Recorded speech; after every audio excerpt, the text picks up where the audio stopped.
कुलाबा, कफपरेर आणि चर्चगेट.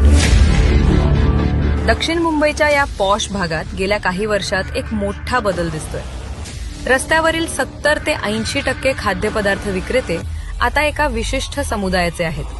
ऑमलेट पाव, भुर्जी आणि उसाच्या रसापासून ते महिलांचे कपडे, दागिने आणि मेहंदी काढणाऱ्यांपर्यंत सगळीकडे अचानक हेच लोक कसे दिसू लागले?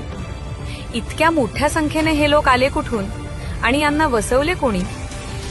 कोविड काळापासून या लोकांची संख्या प्रचंड वाढली आहे. याच काळात मालवणीचे आमदार असलम शेख हे महाविकास आघाडी सरकारमध्ये मुंबईचे पालकमंत्री होते.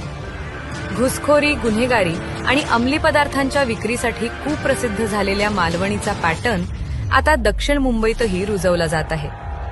आपल्या पदाचा वापर करून या घुसखोरांना कागदपत्रे आणि परवानग्या मिळवून दिल्याचा संशय व्यक्त होतोय.